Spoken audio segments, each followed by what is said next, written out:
Well, what I'm wearing are the foundation garments of the medieval armoured knight. Woolen hose and a stout canvas jacket that all the armour is going to hang off. The armour isn't laced or buckled to itself, it needs to float on all these different areas. That gives me the maximum mobility.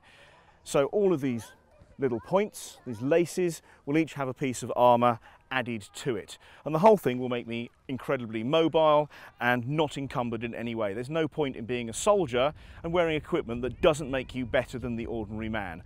The whole aim here is to be as mobile as possible and as protected as possible. It's a play-off between the two things, but by the 14-15 period, the medieval knight was getting as good as he was going to get.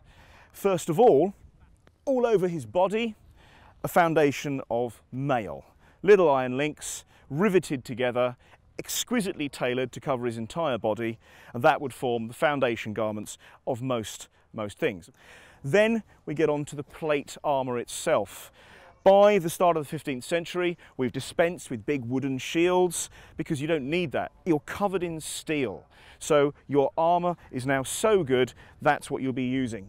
We have the body armour, the cuirass, and a back plate here as well. And this item at the front here, the fold. This is more for foot combat, and of course English knights usually ride to battle and then dismount, fighting on foot.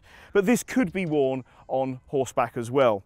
It's made of nice thick steel here, probably thicker on this side than on this side. The art of the armour is to make sure that armour is thickest where you need it and lightest where you don't need it. So the back plate is relatively thinner than the front. Now, the knight who's wearing this armour here, you can tell, is very well off. Not only is his armour bright or white steel, highly polished, it's then got decorative bands on it, and those bands are in a particular English style, as are the wings here on this knee and upper leg armour.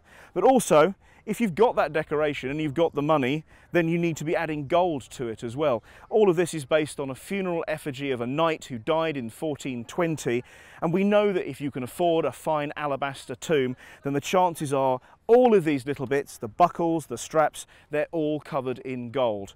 They're all made to measure, so they will fit my body perfectly, almost as if I don't even have it on. It's a beautiful armour to wear. On your head, one of the most important things to protect, you have a great bassinet. This is the bassinet, covering your throat and also the back here as well, but you can change the visors on this helmet depending on what you want to use it for. This is the battlefield armour.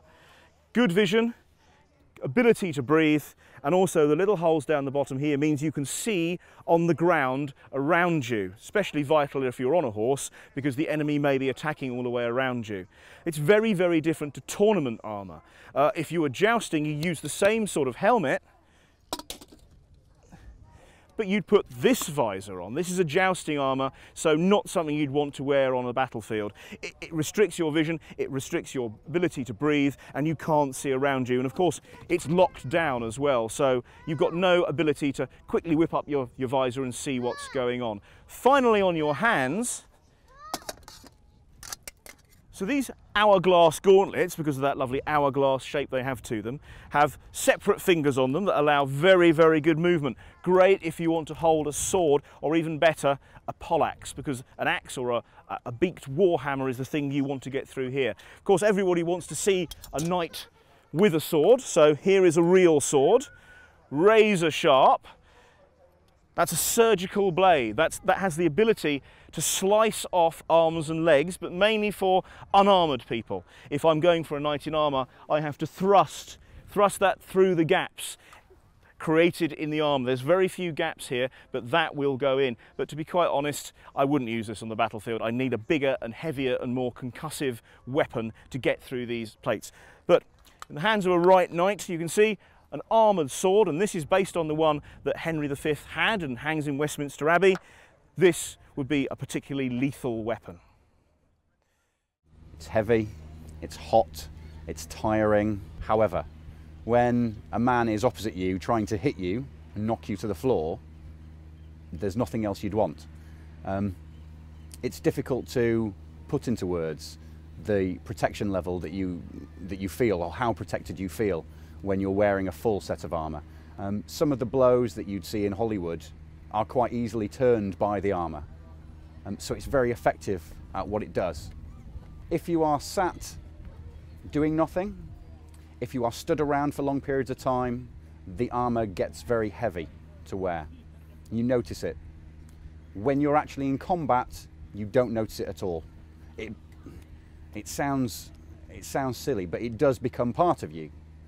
The restrictions in movement become your natural limits of movement. You focus on what's in front of you, be it a single man, be it a group of men. That's where your focus is, forgetting everything else.